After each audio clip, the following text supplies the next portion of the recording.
trends are super easy to spot. And of course, hip-hop is no different, home to some of the most memorable moments in pop culture. However, on the other hand, this same genre has also birthed multiple of the dumbest trends in music history. From rappers who solely relied on social media shock value in hopes to go viral, while at the same time their actual music quality was trash, to then the trend of obnoxious Beats by Dre product placement in so many music videos. These are the dumbest rap trends to ever exist. And trust me, by the end of this video, you will also agree we should never bring any of these back.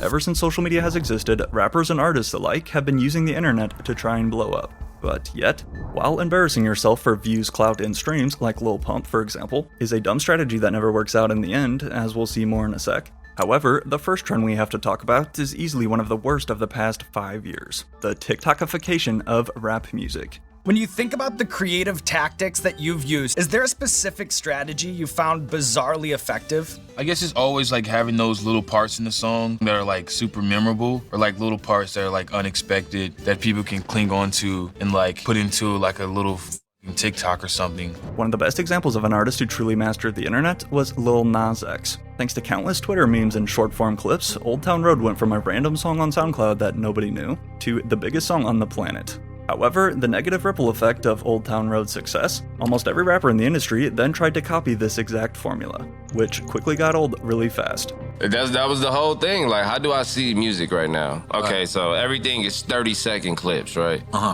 Just can't even pay attention to a full 3 verses anymore. Right. Is doing one verse. Rather than writing structured songs and verses and fleshing out full ideas, around 2020, rappers instead started recording songs that were simply meant to go viral. And it was very obvious. We began to see even some of the biggest stars start to aim for that quick 5 to 10 second soundbite that was either catchy or memorable, and then pray that the TikTok algorithm would do the rest.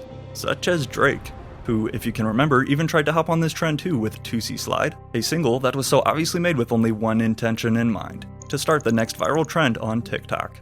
Yeah, I think it's whack. I think it's whack, and I think it's beneath Drake. I think that when you're the biggest artist in the world, when you're the biggest rapper in the world, I don't like to see you chasing trends. You know what I'm saying? It's like, why be a surfer when you're a fucking wave? Again, clearly trying to pander to the TikTok audience by including basic dance instructions as the song's hook. The power of this app, though, and its ability to launch platinum hits overnight, then even led to rappers and their teams trying to pay their way to a viral challenge, such as Chance the Rapper, who, as you can see here, tried to start a new dance trend for his song Groceries and announced that he was buying free food for the top winners. Now, don't get me wrong, it's great these people got free groceries for a year, and that was nice of Chance to do. But as for the song itself, though, Groceries was a super corny miss at a TikTok hit.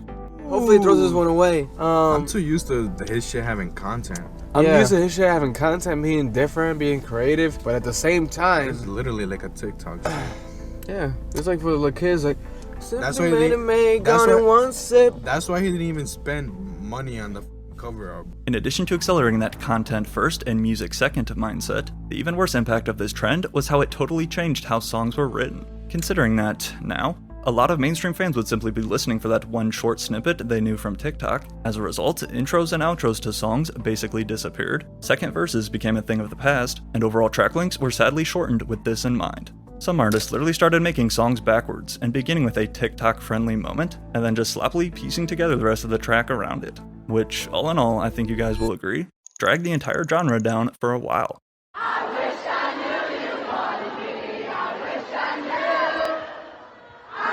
The way nobody sang the next verse embarrassing as.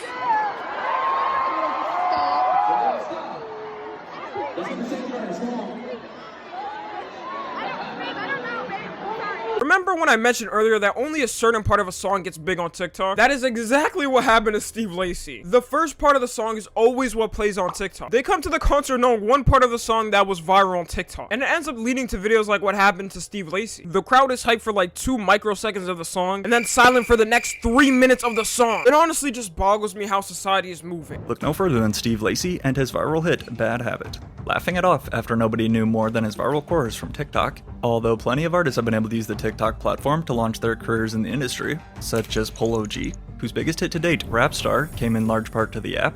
But that shit been going on for a while. I can even say that, like, in my career, TikTok helped me out a lot, though. Like, having a song that go viral. Yeah. It's just, like, how being able to carry that momentum after that, because a lot of artists be, like, one-hit wonders from that.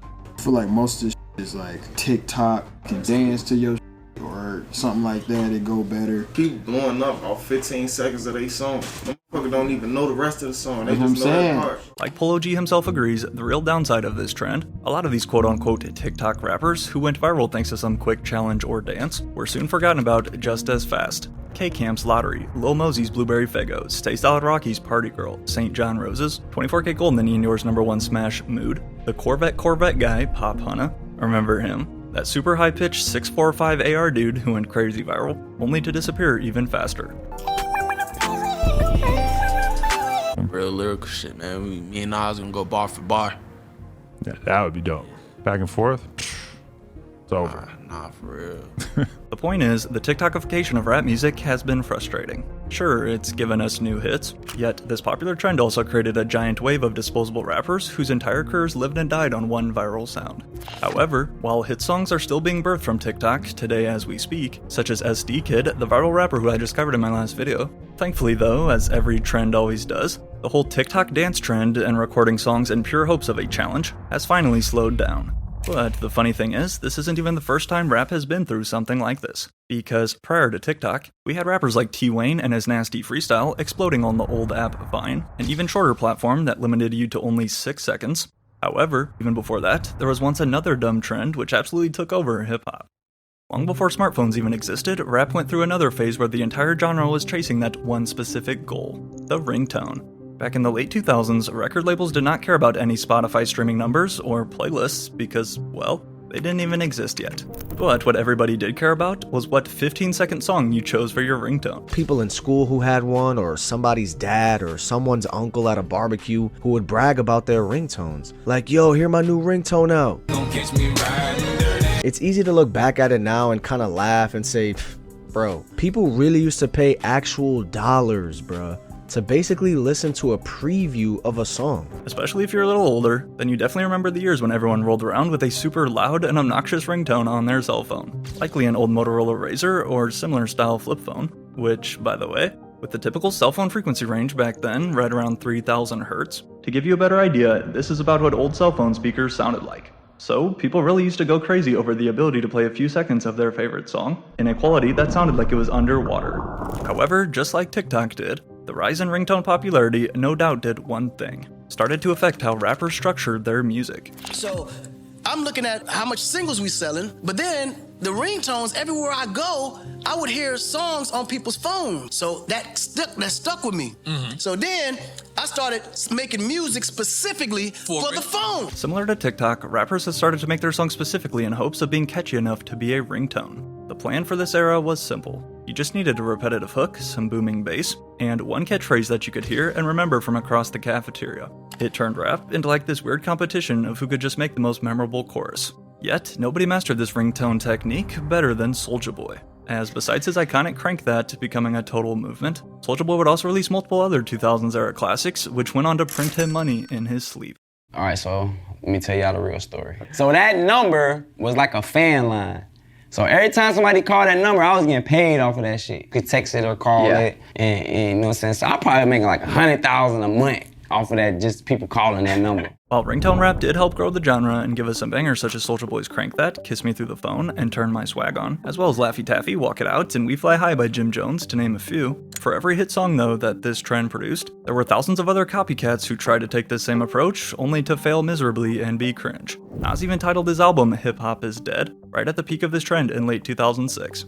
However, also like how it was with TikTok, for the careers of those who were able to land ringtone hits, such as Mims with This Is Why I'm Hot, Hurricane Chris with Ay Bebe, Chain Hang Low by Jibs, or The Shop Boys and Party Like a Rockstar, a bunch of these names who were once at the top of the charts literally went ghost the moment when ringtones fell off, which was right around the year 2009. When the combination of both smartphones evolving and people now using default ringtones or keeping their phones on vibrate eliminated the need for this trend.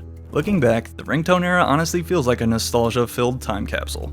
However, as we advance through the 2010s with the rise of social media and smartphones, rappers were then able to replace this trend with a brand new strategy of going viral overnight. And the worst part was, they didn't even need to release any good music, because now, you could go viral just off pure chaos alone. Welcome to what we'll call the clout trend. Hey guys, so it's Lil Pump the Scientist and Smoke Perp the Chemist, and we Whips Are Hard tonight, and we about to take your movies. What a nigga. Back in the late 2010s, rappers around the world realized something dangerous. You didn't even need a hit record anymore. Because rather instead, for the new rising scene, hip-hop basically turned into a contest of who could pull off the most ridiculous stunts for maximum attention. Now, don't get me wrong, this SoundCloud era gave us plenty of bangers and is still incredibly nostalgic too, but it was at this point when a lot of these young rappers who didn't actually make music of substance and clearly had very little staying power, then resorted to hopping on the trend of desperate antics on social media in hopes to retain any popularity that they could. Yo,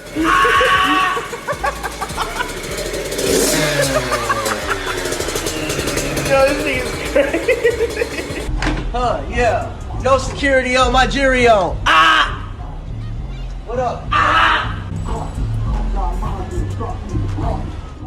This trend is responsible for some of the wildest characters rap has ever seen. Besides, of course, Lil Pump, we also had 6ix9ine running around New York with rainbow hair and trolling entire gangs, rappers like Lil Xan, who literally named himself after drugs, and even Bad Barbie, who, after becoming a viral meme on Dr. Phil, unfortunately then tried to launch her own rap career. All right, Danielle, stop it. Oh, who is you? I'm your grandmother. Lean back, acting like you gonna get up and do something. Catch me outside, how about that? Huh? Catch me outside, how about that? Catch you outside? What does that mean? What I just said.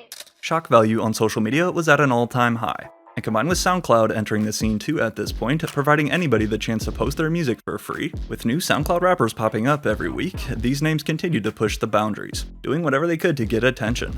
We had rappers competing to see who could get the craziest face tattoos, the brightest hair colors, the most expensive chains, and even some such as Kid Buu, who went as far as to try and claim this to DJ Vlad. I guess you were born in Jersey? Yeah, originally. My first gen. I'm a second gen now. My first gen was born in Jersey. However, I was cloned by Clonate in Canada. My model number is 0112568, if anyone wants to see the registration in Clonate. If you ask me, I'd say the peak of this trend was right around 2017 or 2018-ish, a year when you also had guys such as Supreme Patty and Boonk Gang, who were all over platforms like WorldStar with their insane stunts. Lemon and a lime calls for a great time. Ow.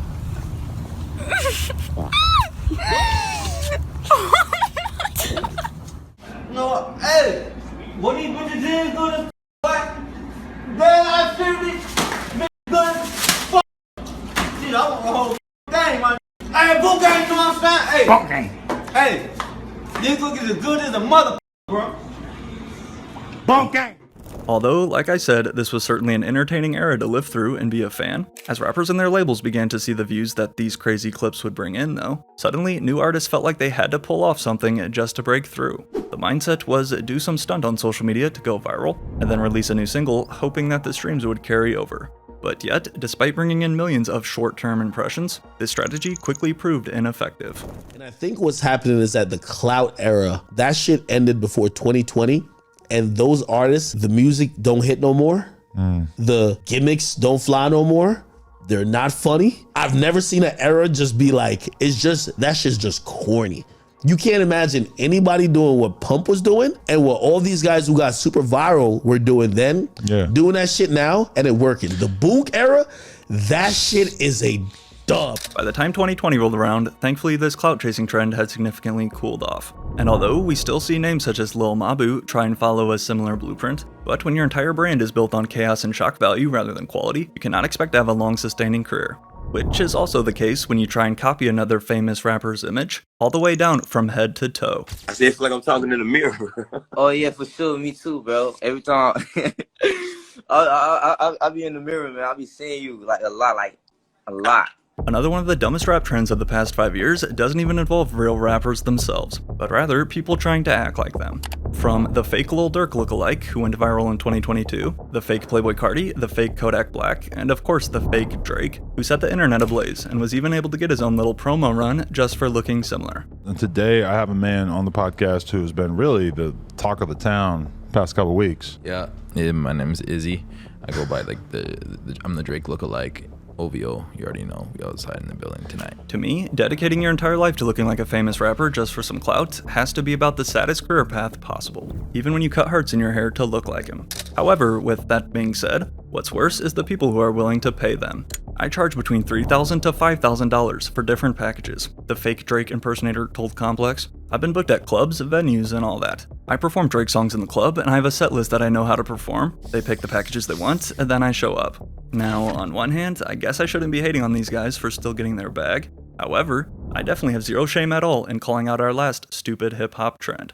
Have you ever been watching a music video from the 2010s and you're just jamming along, but then all of a sudden, out of nowhere, boom, you're slammed with Beats by Dre products right in your face. For a long stretch of time there of about a decade, Beats by Dre weren't just headphones. No, they were also the co-star in what felt like every mainstream rap video on YouTube.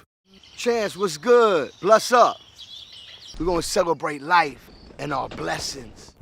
Featured in over 40 rap music videos to be precise, with the most blatant product placements ever, in particular their old Beats Pill wireless speaker. Again, you just be watching a music video like Nicki Minaj's Anaconda, and then in between shots of her dancing, comes a random cutaway to this skull holding a Beats Pill in its mouth. Or Nicki's Pills and Potions video, where the speaker just distractedly floats through midair multiple times. From Miley Cyrus, Lady Gaga, DJ Khaled, Snoop Dogg, and Wiz Khalifa to name a few, Beats had to be throwing around money like crazy during their prime. Yet, considering too that since Beats by Dre co-founder Jimmy Iovine, this guy right here, was also the co-founder of Interscope Records, one of the biggest labels, at one point there were even rumors that Interscope rappers were contractually required to promote Beats in their videos. But why stop at just the Beats Pill?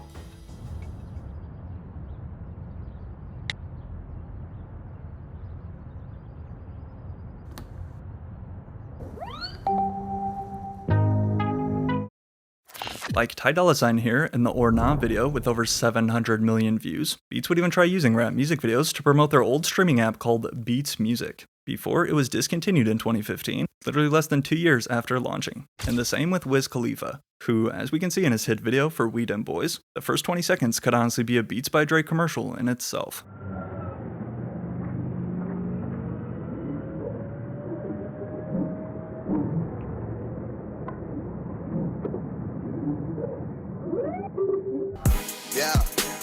Beats' obnoxious product placement in rap videos low-key became a meme. But although all these cameos did help Beats by Dre become a multi-billion-dollar company, of course they haven't been the only brand to tap in with rappers. Besides Jay-Z's Magna Carta Holy Grail album that instantly comes to mind, or should I say Magna Carta Holy Grail presented by Samsung, countless music videos by Rick Ross and his fellow WMG crew always promote liquor, including Meek Mill's legendary Dreams and Nightmares video right here, where we cut to a shot of Meek next to a bottle of Ciroc for an awkward last 7 seconds.